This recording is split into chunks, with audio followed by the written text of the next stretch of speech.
We are live. Welcome everybody to another YouTube Hangout. I'm super excited to be with you guys again this week. Today I have a really special guest, Eric Harbison, who is from Aweber, and he's in charge of all of their marketing, and he's coming on board to share with us some of his ideas on how to grow your business through email marketing. So Eric, welcome aboard. Evan, great to be here. Looking forward to it. Love it. We've got a lot of great questions. For those of you watching, if you have a question for me or Eric, you can leave it there on the side of that right-hand side, and we'll do our best to go through and answer it for you. Eric, though, before we kind of dive in on the questions, is there some high-level advice you can give to entrepreneurs watching who are trying to grow their list and build a business through email? Yeah, so a lot of conversations I have with entrepreneurs around email is that there's three basic phases I'd like to steer them towards, and that's when it comes to getting started or comes to evolving what they have. There's three phases. I call them the build, grow phase. Then there's the engagement phase. And then there's what I like to call the eyes phase. And what that means is there's the analyze, optimize, and monetize. So if you follow those three phases when it comes to building your list, typically what falls underneath that is, the specific strategies and tactics to make the most of it. So that's typically the advice I'll give. I love it. I've been using email for, 10 to 15 years, something in there. I've been an Aweber customer, I think, from the start, and it's still my number one way to promote something that I have coming up. As much as I love YouTube and social media and my website, when something needs to happen, when I need to drive attention to something, email is still my number one option. And so super excited to answer your questions, you guys, and talk about email. So let's get into it. First question comes from Robert. He wrote kind of a long question, but I've written my first advertisement, which will be published in 2 weeks and delivered to my private houses in a 30-mile radius from his business. I have a new email account and I dedicate to the new business. I'm expecting the advertisement to get me some emails with which your help and advice I might cultivate into an email list. So I'm starting from zero. How do we become an email hero, please? Easy, Robert. It sounds like you've got a very, very focused initiative and objective.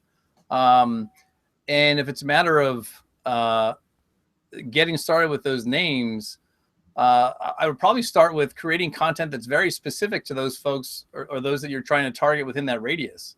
A way to grow your list is to provide educational content relevant to what you stand for or what your business represents. So if it's things to do in the area, or if it's just, quick tips on historical things about that area. It sounds like it may be a real estate angle, a real estate company. But if you create that content to be put into your emails, just by the fact that you're serving that relevant information to who you're trying to target, even if it's only 5 people, that'll help to grow that list just by the sheer nature that you're providing relevant information. I love it. What's interesting about this is he's using kind of traditional ways of advertising. Most people think of building an email list from a website, not from doing a direct mail campaign. I would make sure that on your direct mail piece or your advertisement piece, there's some incentive to want to sign up for the newsletter. You're giving away some kind of free bonus. I'm sure we'll talk about this later on as we get into strategies, but give them a reason to want to sign up.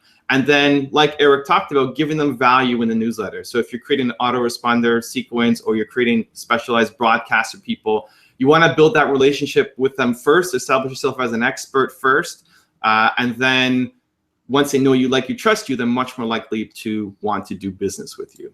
And using that direct mail piece and that traditional advertising, you have a lot of real estate there to explain the value and to communicate what someone will get by going to a specific URL to sign up, or even in some cases you can set up text to join mailing lists where you can just people still use text, and connecting that offline to online environment, it's a very valuable way to get folks on your list and part of growing your audience. I did not know you could do text to join. There you go. I've learned something new in the first 5 minutes of this session already. I love it. Cool. So the next question comes in from Jay Rise, who's a loyal viewer. Do you feel that every business benefits from email marketing, or are there certain examples where the model wouldn't fit? I mean, my personal opinion on that is email can be used. I mean, you think about a business is around to connect with customers and build a relationship. So email is the best vehicle to do that. So I think any business can really use email. In terms of wanting to provide a product or service, to answer the question about, what business or what model wouldn't fit, all I can really think of is anybody whose, first objective is to deceive or be deceptive in trying to build a list or to, build lists for the purposes of selling names, something that is not really, meant to build a fruitful relationship. In terms from a philosophical, what sort of business or business model would not be a fit for email, I look at, anyone who's not prepared to invest time and effort towards, nurturing and building a very, very, robust audience, because, our any email database that you have, including our own, has a shelf life. And if you're not building it for purposes of growing it and engaging with it, then, that's a business that probably should not be doing email. Yeah, I love it. My default answer was every business except people who aren't using email. If you're selling to the Amish or Mennonite people or something, yeah, maybe maybe that's not a fit. But otherwise, everybody uses email, and so there's an opportunity to build a list. And I totally agree with what Eric is talking about, making sure you're coming from it in the right spot, from the right core values. If you want to have success, you want to think about it as a long-term relationship with your clients. Cool. Helper desk. What content do you find best works for your email marketing? Should your emails be targeting your new prospects or your loyal customers? Perhaps separate lists for both groups. I think the answer is in the question there, because the answer is definitely segment content to, if you're able to identify non-customers or soon-to-be customers and your customers, then absolutely provide content that's relevant to each. One way to think about it is that if you have established that list of, I've got a list of names that are, people that aren't customers yet. Well, the content you want to be focusing for them is most likely education about your industry or your service line. Forget about selling them. Let's focus on getting them smart about what it is that you do or what your industry provides. And then when it comes to your customers, focus on providing them education around how to use your product or service or get the most out of your product or service, because again, they've invested, they're a customer. So you want to go to nurture mode with that list as well. So yes, on segmenting, but again, think of education on industry for potentials and education around your product or service for customers. I love it. And I think this is where autoresponders can be really powerful. Yep. For those of you who don't know what autoresponders are, it's basically once somebody signs up for your list, at a set schedule and frequency, they get certain emails that you have pre-crafted. And so you write the email once, and then 7 days later from joining the list, they get that email, and then another 7 days later, whatever interval you want, they get more emails. And so I think the autoresponders are an amazing way to educate the new people to your list, as well as build authority and build trust and be seen as a friend. So as an example, if you join my email list, and I have 75,000 people on my list or so, you'll get a welcome email from me, and then 6 days later you'll get a list of my favorite YouTube videos, and then a week later you'll get a list of my top 10 books for entrepreneurs, and a week later you get another email with my favorite quotes for entrepreneurs. Just all sorts of kind of value add stuff that helps me tell the story and build a relationship. And I think that really helps educate the new people to your list. And then your broadcasts are the kind of one-off emails that you can send. Like when I was promoting this event, I sent it to my email list yesterday morning as a broadcast, right? I don't want it to be an autoresponder because it's happening at a specific time. So this is a broadcast that I'm sending out. And that goes to everybody. It goes to my prospects. It goes to my clients. Eric, is there an easy way to, once somebody has purchased from you, to move them to a separate list if I'm using Aweber? Yes, and there's a way to tag the customers based on what you know about them to then set up for a separate series, focused primarily on that educational information. So we're able to not just do it once somebody is in, but also based on where they're signing up from. There's ways to segment based off of that. So that's very powerful, because you may be at an event where it's nothing but prospects, and just by capturing names at that event, you're able to start that series from immediately when they provide you that information or sign up to the list. Provide them information that's focused on prospects because you knew that they came from an area where there was nothing but opportunity. So it definitely is possible. That's interesting. So if I go to a conference and I'm collecting a bunch of names and people are, I want to send them to a page to get more information, and on there is an email list. I can then funnel them to a separate list where they're getting information with autoresponders that talk about that conference, as Correct. an example. Like, hey, here are 10 things I learned from the conference that Correct. might be beneficial to you. Correct. And what you as a business there, what you believe was the best, outcomes from that conference or learnings from that conference. So all that, again, it really forces you to think about when it comes to building your list and growing your list. Sometimes those live events could be very, very popular, but also take the same thought process applied to your blog or your Facebook page or other areas where you're going to be growing your list. Because the context of where all the names are coming in, is important. It's important because, if it's coming from an area where there may be both prospects and customers, well, then you can give the choice of having somebody self-select, are you a customer, yes or no? And that too allows you to trigger or segment off into, prospect versus customer follow-up series. Cool. So if I'm building a list through my Facebook page, I could then have as my first email some of my top 10 Facebook posts of all time. Yeah. And welcome them from Facebook. Yeah, I think that does a lot to really build the relationship and make it seem like you care, and it's because you actually do care, hopefully. Absolutely. About your clients. Cool. Sherry's writing in, I'm making groups in my email contacts, so when I want to email one group to target everything, it's in order. To start, would it be benefit to send out manually? Sounds like she's just doing things through her email program instead of using an ESP. Right. Yep. So I think, when it comes to signs that tells you that it's time to potentially invest, in an email service provider, it's when you are doing things manually like described here. So if you're BCCing your contacts, from an Outlook or from a Gmail environment, investing in an ESP, whether it's just trying something for free for 30 days, may be worth doing to identify the time it's going to save you, but then also the power and the ability to send more than just one. It may take you, what takes you 5 hours now may take you 1 hour, and then you can do more of that within the 5 hours you may allot to focusing on email. Yeah, I love it. A few thoughts that I have here is, one, if you just send an email through a BCC, it's super unpersonalized, right? People are not really going to read it. Where if you can customize it and put their name in, then people are much more likely to read it and feel like it's for them. Two, you have limits. This is what I struggled with when I first started and what I switched to getting an email service provider. You can only send so many emails out before you start getting limited from your email provider. You could do mail merges. I used to do mail merges through my Outlook, but then I'm with Rogers Internet and I could only send X amount per hour. Then they started capping me.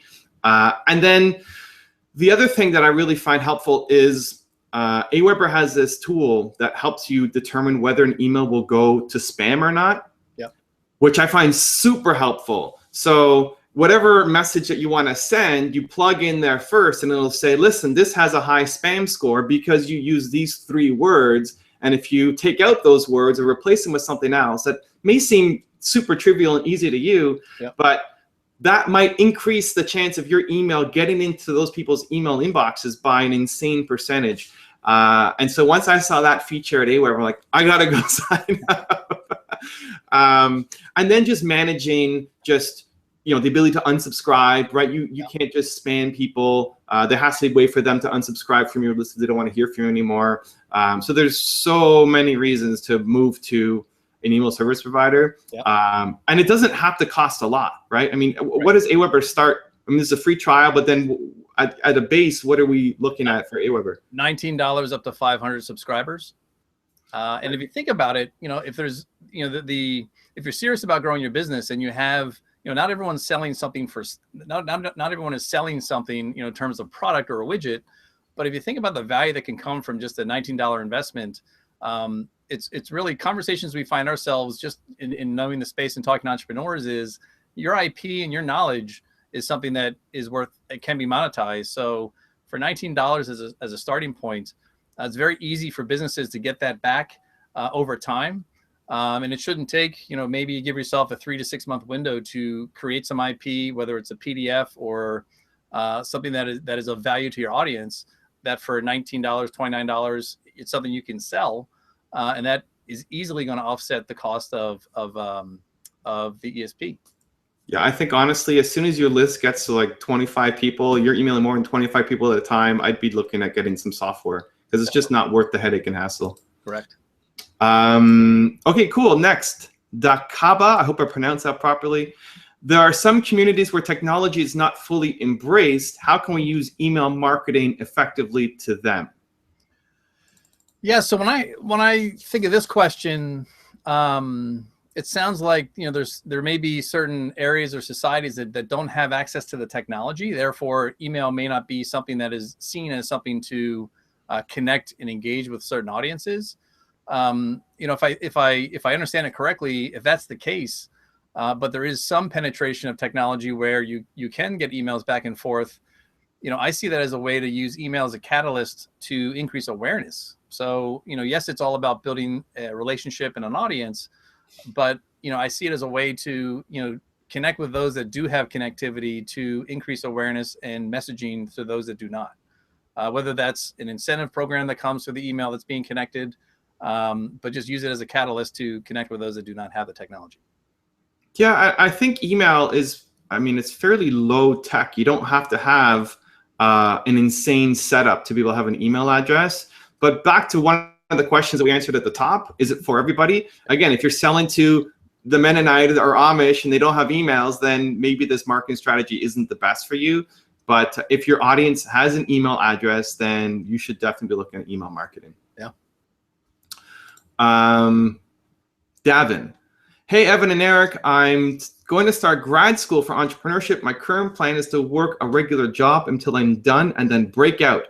What should I be doing email-wise until then? Yeah, I love the passion, and there's actually a plan of attack that is coming from Devin. For me, it goes back to what I mentioned at the top around those phases. If you have any idea about what you're passionate about, you're kind of in that build growth phase. If you plan eventually to make this a full-time pursuit, then I would imagine you have some idea about how you want to position yourself. So I would start by, creating content that's relevant to the audience that you want to grow. And just by nature of having that, 10 tips on whatever. And let's assume that David is going to be he's a photographer and he wants to be an expert in photography. Well, start by building your 10 tips on what type of equipment to buy, or, writing blog posts that are aligned with that topic, and then use that as a way to build a list. And the good news is that you could invest hours to create that, post it on your social footprint, in LinkedIn, in other groups that are relevant to that content. And people will start finding that information, and your list will start to grow as you're going to school, so that by the time you're ready to make the move, you can assess what you've grown in terms of an audience, and then figure out how to monetize it from there. Yeah, I think one of the biggest problems or regrets that I find a lot of entrepreneurs have is they wish they had started sooner in building their list. Yeah. And I love this question because you haven't even started and he wants to build a list right away. And it's great. That's the way to really be thinking. I love Eric's advice. I'd be thinking, what platform is best for you to start sharing your knowledge? Whether that's videos on YouTube, whether, if you're great on camera, do that. If you're great at writing, start a blog. Find the platform that best speaks to what your talents are great at, and then immediately start building your list through that. At the end of your YouTube video, you have a link to sign up for your newsletter. At the end of every blog post or guest blog post you're doing, you have a link to sign up for your newsletter. Yeah. And then start adding value, right? What can you add in the autoresponders to start adding value and start helping people? What kind of broadcast can you put in to, again, start helping your readers now get more help with the challenges they're facing? Even if you don't necessarily have a product or service to sell yet, just by building up that awareness and by adding value to people's lives, when you are ready to come up with a product or service to sell, you have an audience that has been following you along, and they're much more likely to join you wherever you go. And one other quick point on that is I'll go back to John, who was on earlier a couple of months ago about partnerships. Yeah. If you have something you're passionate about, it's even also effective to go reach out to folks that may, have that blog or have that site where you can partner with them to be seen as a thought leader before you even get your business off the ground. So you already, when you're ready to make the move, you've got a kind of one-to-many approach figured out where you've made those partnerships and had those conversations with folks in that specific space. I love it. Fairs wrote in, hello, Evan and Eric. How do I promote my business with newsletters? How should I come up with daily or weekly email ideas for my clients? How do I go with daily or weekly emails for my clients? So this is assuming that it all goes back to the content. It all goes back to, what it is, the business, what problem are you solving with your business or your service? In terms of like weekly and monthly, the first question I would ask is, does your audience even want daily messages? Do they want weekly messages? So let's assume that they do. Courses are a great way to, satisfy somebody who wants that information on a daily basis. So whatever your product or your service is how do you chunk that out to, like, here are 6 tips, and then there's 1 tip per day. And I would most likely test that over the course of a couple of weeks to see what kind of response you get. Because some people may think they want daily and then realize that, every other day, every third day is probably better for them. So tips is great for daily. For weekly, it all goes back to what you're saying, Evan, about value. So what is it about your space, whether it's, right now, this time of year, the future of, and kind of trends for next year are important in pretty much every landscape or every business. So, timing to right now, holiday is important, of course, but, give more kind of prophetic statements on where you see your specific product or service going. And that could serve as a nice weekly checkpoint, and quite frankly, even monthly as well. I love it. Yeah. And you can definitely over email your client base. I think back to, Groupon. When Groupon came out, everybody was excited about Groupon. And then now you get a Groupon email and, like, do you even read it anymore? Right. It's just been like, just too much. There's too many emails.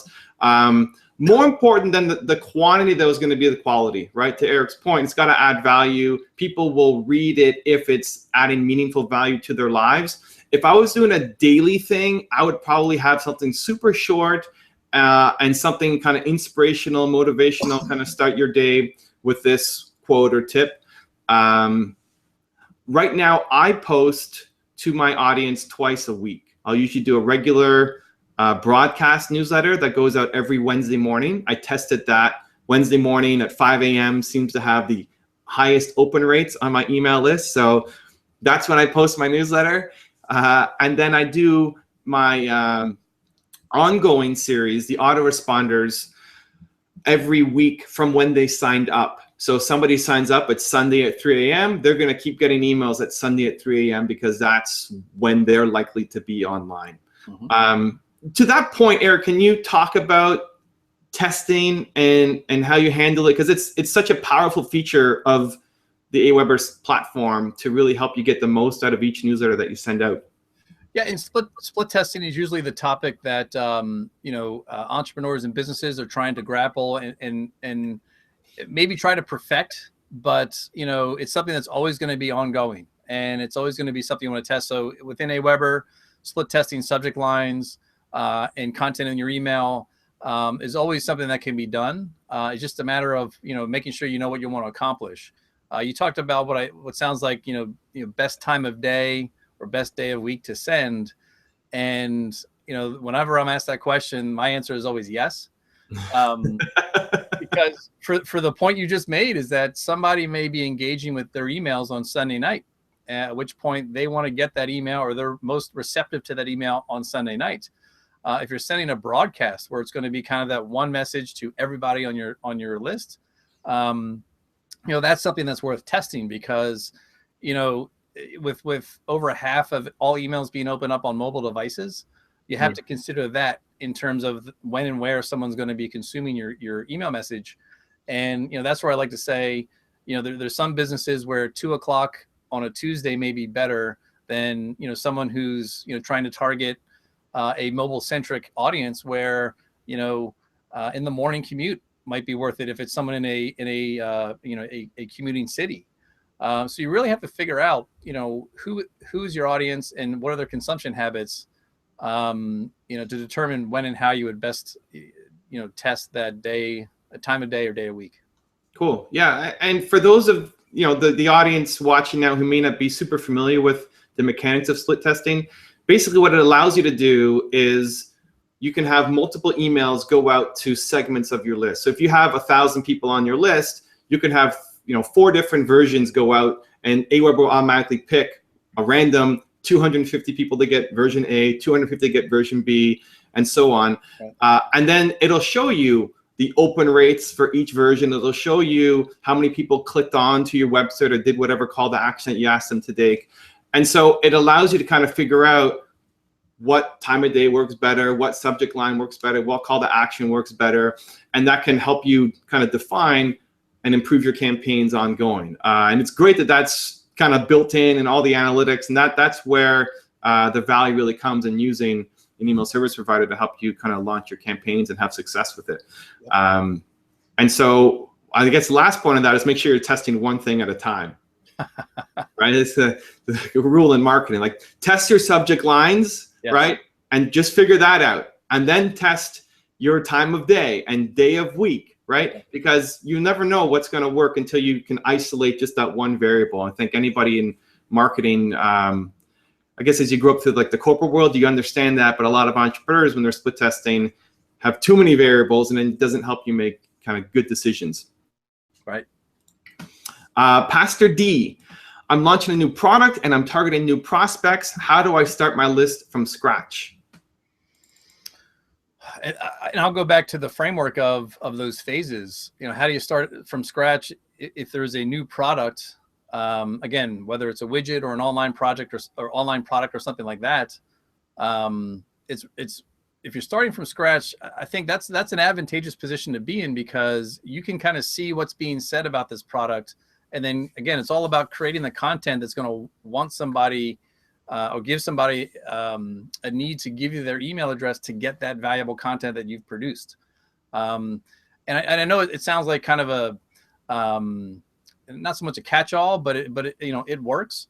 But if you're unable to provide a piece of content in order to kind of get started with growing your list, then you find a much bigger battle of trying to get people interested in why would they want to give you their email in the first place. So, you know, using that piece of content. And again, when I say piece of content, it could be a 2-page PDF. It could be a coupon if you have a brick and mortar store, if you have some sort of for sale item. Anything to really show that you're providing value and, you know, kind of the give to get model. So it's, you know, in receiving the email, your audience is actually receiving something of value specific to your product in order to obtain that email and then start building that relationship. Yeah, I love it. And I think to kind of speed that up too, back to the point Eric was talking about and John was talking about forming partnerships. Yeah, I would look at who already has your target audience, whatever product this is that you're going to be creating, who already owns that target audience, and how can you get in front of that target audience? Yeah. So, you know, as an example, anybody wanting to sell to entrepreneurs, it'd be great to be on my YouTube channel because I have an audience and can help promote and give some exposure. You know, you should be that person. So reach out to people with popular YouTube channels and popular blogs and are big on Instagram and Twitter, and find out how you might be able to contribute to their success. Create a PDF, create a white paper, be a guest on their show, and have a call to action to visit your website and sign up for your newsletter with a free bonus or something that they can download and be a part of. I think you can try to do the usual kind of slow growth with SEO and building content out, but the way to ramp it up and get there faster is to, again, find people who already have your target audience and figure out a way that you might be able to work together to provide value to their audience. Cool. Matefo is writing in, I've managed to build a significant database from the events that I host and attend. Which system is best to use that will enable me to communicate? I see that you're using Aweber. Would you recommend it? And which other ones are available that don't cost an arm and a leg? Well, you know my answer. I think you know my answer too. I mean, I've been using Aweber for, as I said, over 10 years. I have loved it along the way. We started a relationship together, I guess, a number of months ago, but I've been a client of Aweber since I started building my list. And the thing that impressed me most actually with Aweber was the service.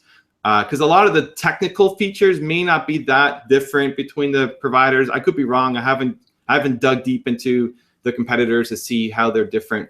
But the service level was something that I super appreciated, where you could call up, you can actually have a phone call with somebody who will help walk you through the problems. And some of the problems are little minor things, but if you're not an expert and you're not a techie, it may be hard for you to figure out. And they always are nice and friendly and helpful, and just kind of the opposite of most call centers that at least I've had an experience with. And for those of you who've watched every kind of Aweber chat that we've had on the YouTube channel, everybody's just a nice person who comes on, and there's just something good about working with nice people who want to see you succeed. And so I would, I need an Aweber shirt or something. I would recommend on its way over the others. And it doesn't have to cost you an arm and a leg too, right? As we talked about, it's a free trial. It's 30 days. You have $19 a month for up to 500 people on your list. And then it costs more as you grow your list, right? So as you grow, hopefully you're making money from it. Makes sense to invest a little bit more into the software. So I think it's been designed so that it's a super low entry point for anybody to get into and start having success with. Yeah, and just one quick point on the customer support angle is that you're right in the fact that getting people over the hump of getting used to a technology and kind of Windows and buttons and things like that, those are definitely conversations we have.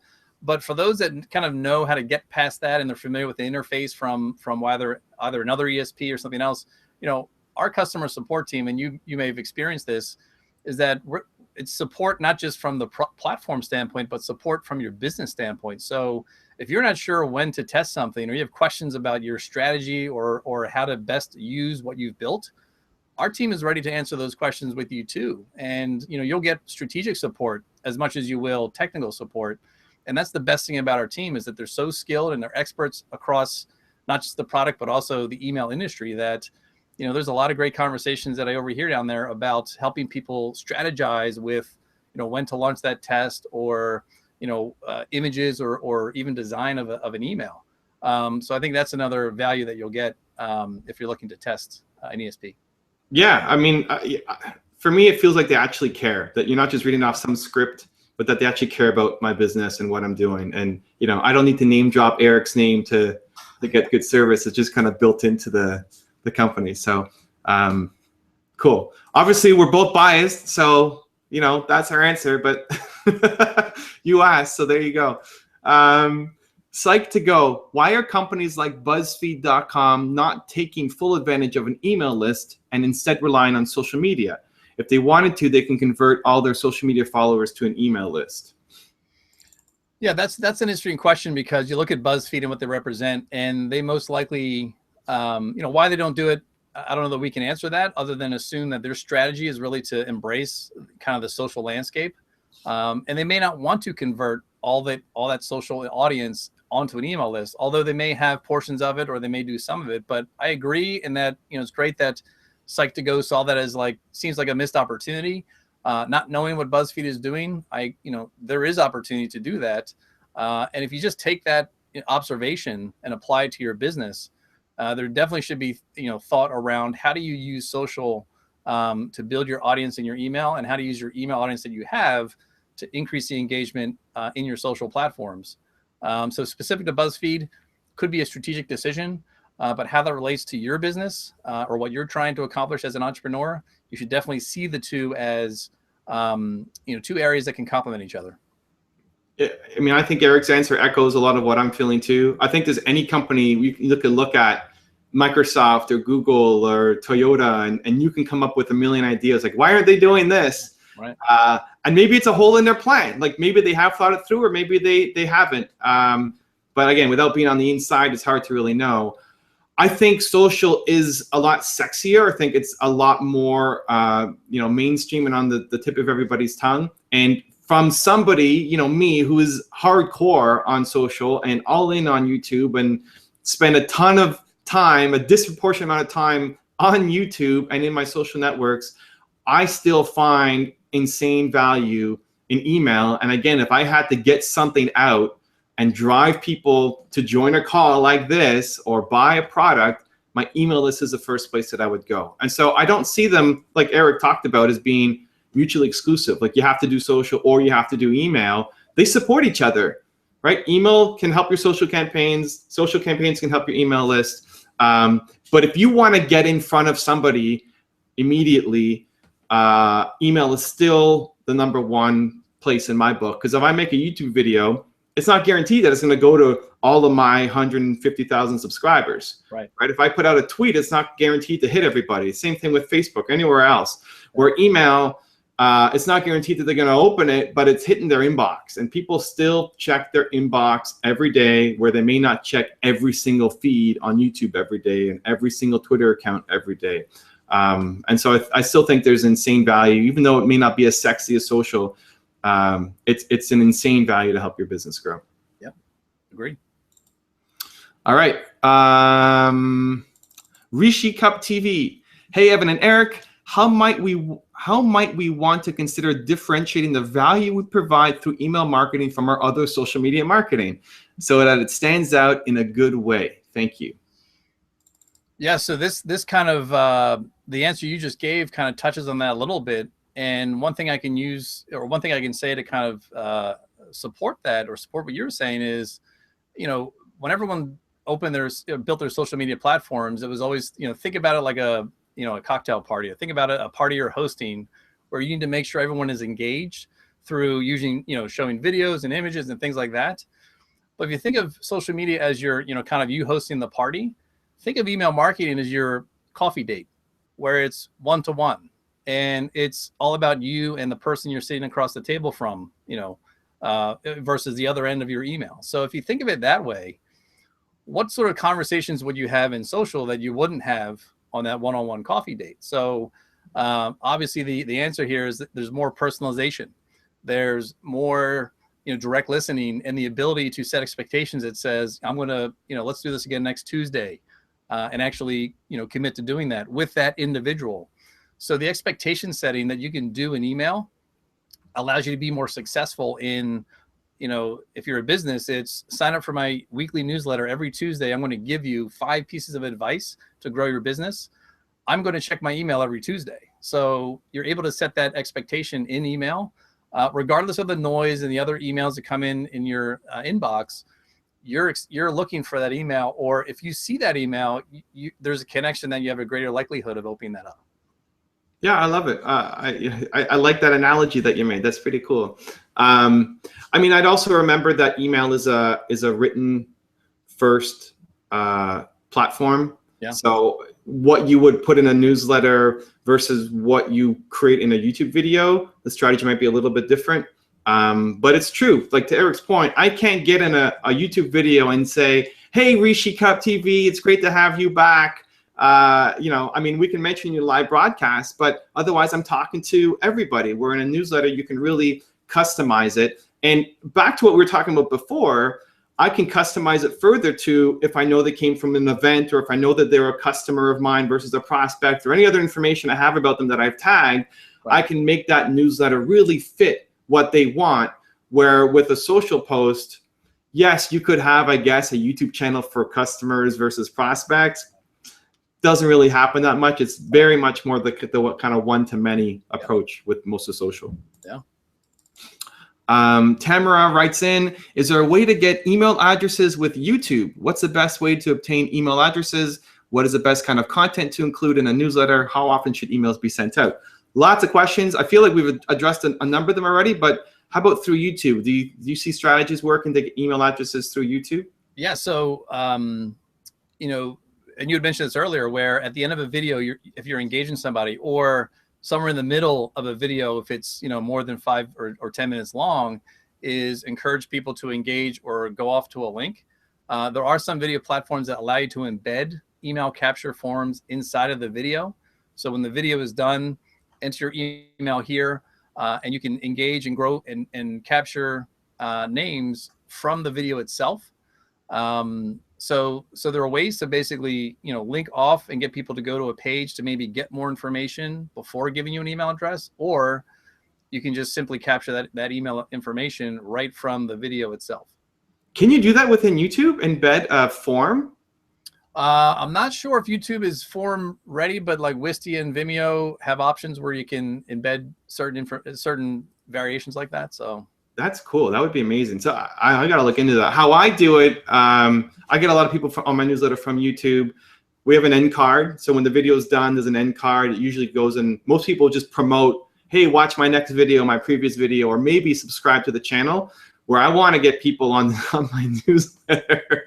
That's priority. And so the free bonus that I give people when they sign up for my newsletter for my website, I have a little picture promoting that. Okay. And on every end card, and then use an annotation link to send people to a landing page where they can sign up for the newsletter. I find that to be super helpful. And again, you get a much greater increase if you promise somebody something, download my free PDF and sign up for my newsletter, than just sign up for my newsletter. Correct. And I think Tamara's question is coming from the right point, which is, never wanting to kind of let the video just end the engagement with just that. You always want to give your audience, whether it's prospects or customers, an opportunity to learn more, to get more, to be aware of more things that are coming out of your product or your service. So, the intent there, Tamara, is great. It's always want to give your audience, the option, and never have that, that piece of content end, abruptly with like, thanks for watching, and then that's it. So, connecting and collecting email addresses is definitely a way to do that. Yeah. And then, taking that down a little bit further, you could send them, and I don't do this, but maybe I should.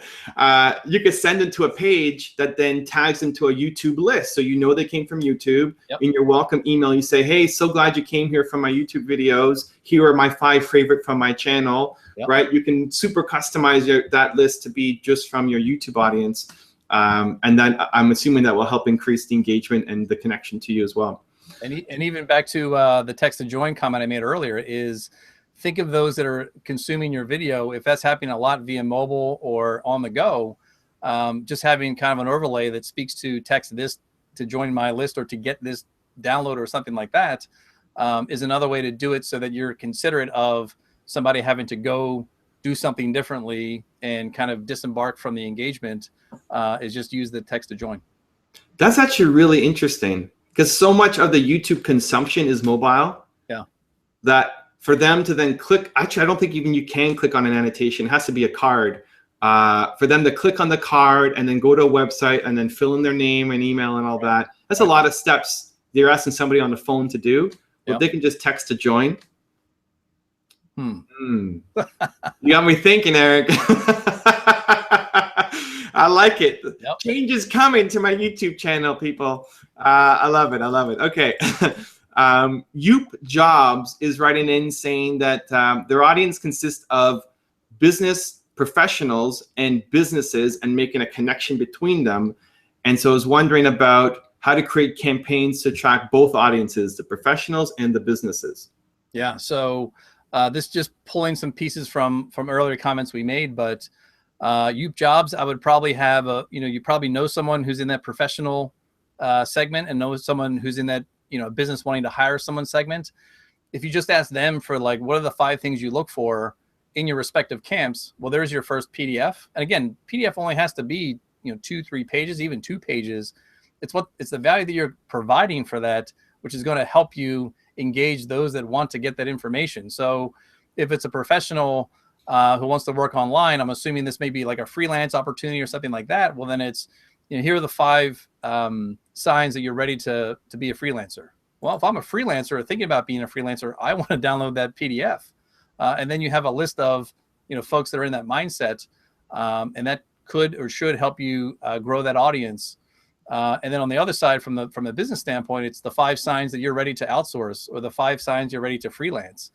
And you already have that information from the businesses that you've interviewed. So now you can take that information, package it up, and have that at the ready. And, at the ready means you need to distribute it with those businesses and professionals that you currently work with.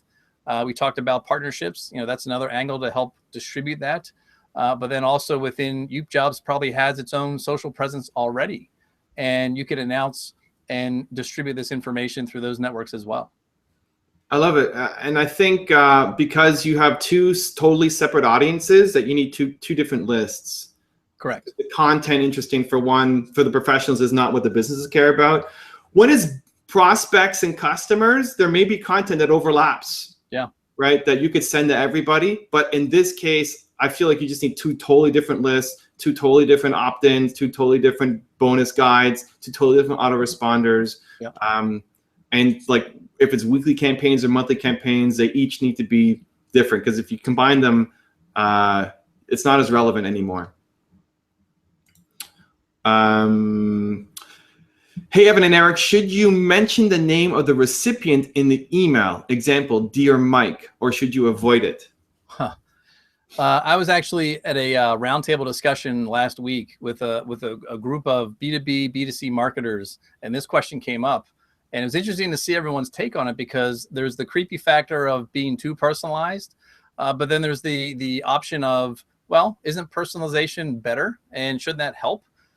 So for fairs, in terms of this answer is, it's always worth testing. Going back to what we mentioned earlier. But one thing I will say is that if you're collecting names and if you're building an audience, ask yourself if you even need to capture a first and a last name. Don't capture it unless you plan to use it in some way. And typically, if you're going to ask for it, it's used in personalization within subject line and with a header. We've seen increased click-through rates in subject lines where we did feature the personalization. So again, that's why I feel like it's worth every business to test that out. But again, going back to thinking of, if your business truly operates on its personalization, may be nice, but is it a nice to have or need to have? Think about how many more leads you'd be able to capture if all you focused on is just getting their business email address. And then down the line, you can maybe ask for, name information if you plan to use it. But, that's something also worth testing is, do you really need to capture all that information? If really what you're providing is so valuable, the personalization may be nice, but it may not be necessary. Interesting. Yeah, I mean, I think the creepy factor is kind of gone with email. How many newsletters you sign up and people are using your name? I don't know. I feel like it's not that big a deal anymore. Yeah. But test. I mean, I found in all my tests that two things. One, I always start an email now with, I don't use dear. I think I say hi or hey. Like even something like that, you test, right? I test it. Hi versus hey versus dear can make a difference on your click-through rate, right? That's why you use Aweber to test things out. But more than that, I put it in the subject too, where it'll say like for Evan dash, and then the subject of my email for Eric dash, right? And I found that dramatically increases the open rates. And I've never had anybody write to me saying, this is creepy, don't use my name. Like they signed up for this, right? They know me from somewhere, wanted my newsletter. So it's not like, why are you emailing me? How do you know my name? They filled out the form, and have never had that issue come up. But again, I mean, like Eric said, test, and see what works for you. I think you'll find that it dramatically increases your open rates and your conversion rates if you use their name. And a cool thing about Aweber too is the first name fix. You can insert, I think it's by default now, it didn't used to be, but it's a first name fix, so it'll capitalize the name, the first letter of the name. So even if they filled out the form, if I put in Evan with a small e, it'll make it capitalized. So it looks a little more professional and authentic. Cool. Jennifer Price, what do you feel is more important, the subject line or the content? Great question. And I think just when you think about it, the subject line is what gets you to the content. So I would say, just at a high level, probably the subject line is more important when you just isolate that email in terms of its success. But what I will say is that, there could be an answer that says the content is more valuable in terms of how you captured that information or how you captured somebody's name. Because if the expectation is set that's so clear, I could use a subject line that says, hey, and that's it. But if my expectation is, if the expectations are so clear as the brand, product, and service, I'm going to open up that email no matter what. And one example is there's an entrepreneur that I follow, and I sign up for his email list, and he did such a great job of setting expectations of what's going to be sent and when it's going to be sent and what's going to be in the newsletter and he may have been testing himself, but one subject line he had sent referenced his mother of all things. But guess what? Okay, got my attention, but because it came from him, I knew exactly what was going to be in that email, and I knew exactly what the content was going to be. So subject line was kind of whatever. All it did was get my attention, but even if the subject line was not that, I knew exactly the content that was going to be in that newsletter. So for me, the content trumped the subject line. That's interesting. Are there people, and that'd be a good share, like whose newsletters do you love or look up to as best practices that people watching might be able to go sign up for their newsletters as well and get a sense of what they're doing? Yeah, sure. So it's funny because, maybe even a year and a half, 2 years ago, newsletters, couldn't sign up for enough of them. Now I find myself getting into podcasts a lot more too, which is, again, another great avenue and, something a lot of entrepreneurs are looking into. But, the newsletters I tend to sign up for are those that are trying to be best in class in their individual spaces. So Buffer App is always a good one. Lead Pages is another good one. In terms of like other entrepreneurs, Nathan Latka from Heyo is one. John Jans from Duct Tape Marketing is another one. That's a great newsletter. HubSpot, I could recognize that they do a heck of a job with their content. So their newsletters are always very informative. So those are just some, and I could always share some others. Cool. I didn't know Buffer App had a newsletter. I'm going to check it out. I love Buffer App. Yeah. Cool. So, my answer, I guess, to the point of the subject line, my instinct was subject is more important. And I'm just curious now, thinking about it, if you posted a newsletter with no subject, what would happen? If it would get opened, if you get the response rate, like if you tried to drive people to a website and you had an amazing subject line and just the link to the website, right, versus no subject line, amazing copy and the link to the website, yeah, what would get more action? It'd be a good test. At the end of the day, test, right? The answer to everything in marketing is test, and see what works. But I think my gut says subject is more important, but I could be proven wrong through the test. Yeah. NFC business cards. We receive and see a lot of emails. How can we trust them if I'm marketing services or products? How can you trust emails? I guess, is that question they're saying that in terms of what they receive themselves, or as someone sending something, how do they ensure trust? Whatever take you want to put on it. There's no extra context there beyond that. Sure. So let's take it from the angle of like, if you're a business, how do you ensure trust in that as a business you're trying to get into the inbox? Expectation setting is probably number one, so that someone's more inclined to receive or get your inbox or get your email and open your email. Because let's remember, success is not just getting in the inbox. The success is getting the recipient to do something with that email in your inbox. So setting expectations when you're capturing the name, it's going to come weekly and you're going to get this. Or if they download a PDF, it's setting the tone that says, if you want to sign up for more emails or other emails, again, giving them the option, but setting the expectations. That's a primary way to build trust. I guess on the other side, if you're the recipient and you're wondering like, who's this brand and where did this brand come from?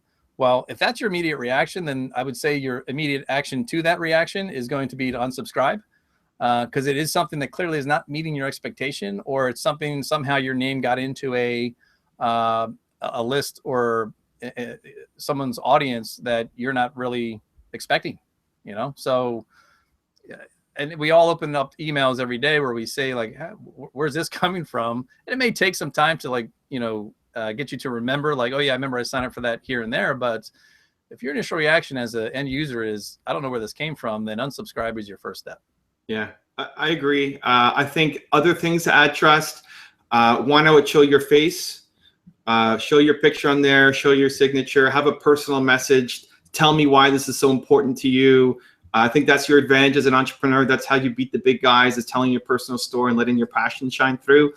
I think too, if you have any kind of sizable list, I know at least Aweber has a little chiclet that you can put up that shows how many people are on your list. So if they know that they're joining a list of already, 1,000 people or more, it's not like, oh, I have 3 people on this newsletter list. Yeah. So I don't know, Eric, if you have any kind of guidance on that, like when do you start publishing your numbers on your email list? But I think that helps add some credibility and trust too. So it's not just, one person on your list. Yeah, I mean, even, and that's another conversation that always comes up, is just, oh, I only have 50 names or only have 5 people. If you have those people, at your office or in your living room, that's a pretty hardy conversation to have, no matter what the number is. So, if you're going to use that as kind of like the social proof and the fear of missing out in terms of using that with your sign up form, like join, 500 other, experts in your field by signing up now.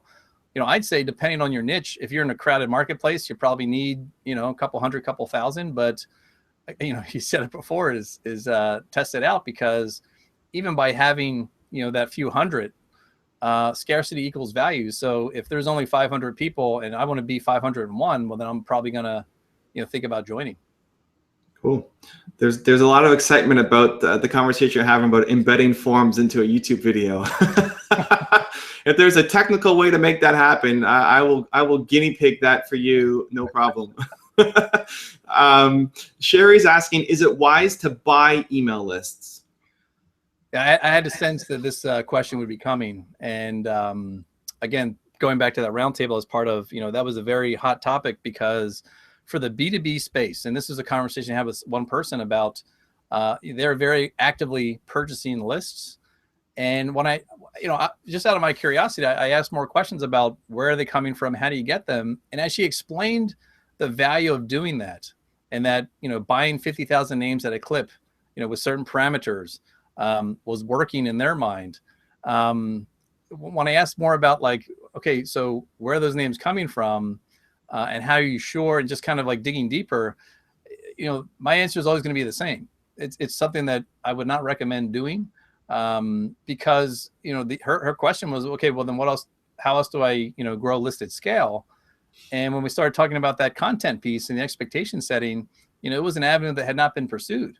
So again, whatever your industry or your product or service, there's probably some information that you have that someone else would find valuable that would help you grow and maintain that list. So immediate, short answer, I don't agree with buying lists, and I'm happy to list anybody who's doing it and having success, because quite frankly, that would be a great education moment for myself to understand how they go about doing it. But from a quick start to grow your list, would certainly recommend against it. Yeah, I mean, I agree. I think this question was asked when John was on too. Okay. Yeah. And he had the same answer. Yeah. You don't want to be in the business of spamming people. Unsolicited emails is not how you want to get out there. You want to build the relationship. And I think that the people, it's tempting because you want to do it fast, right? Like, hey, I want to get to 1,000 names, 10,000 names, 50,000 names. And when somebody says, hey, I can get you in front of 1 million people, it's tempting, for only $50, right? But if a deal is that good, you really got to consider the quality of that list. Right. And I think your best bet to kind of ramp it up again is to, if you're going to do some kind of email partnership, then have it as a recommendation. So if you connect with someone like me, I have 75,000 people on my list that I work hard to build up. Right. If I endorse you or say, hey, come check out this product that I'm using or this video that I'm doing together, that's the fastest way, I think, to be able to build your list. You can piggyback off of other people, but get a genuine endorsement from people who actually care about their list. I think you'll get a lot more success than just buying names. Agree. Cool. It's an hour. It's insane how fast it goes. For those of you who still had questions, Boris, The Pit, Dennis, New Future Builder, Resell World, Nathan, thank you guys so much for tuning in, for watching. Eric, For people who want to learn more about you and AWeber and what's going on, what's the best place to go? Any specific questions on AWeber, you can feel free to email me directly, eric@aweber.com. Want to check AWeber.com, AWeber.com. Pretty easy. It's in the link below too, so you guys can check it out. Or Eric. Yeah, or as I say, connect on Twitter @Eric Harbison. Perfect. Great. I'll include that actually in the description as well. Yeah. Cool. Eric, thank you so much for spending time with us. Really appreciate it. Thank you guys all for watching, and we'll see you on a Hangout soon. Been awesome. Thanks, Evan. Thanks, everyone.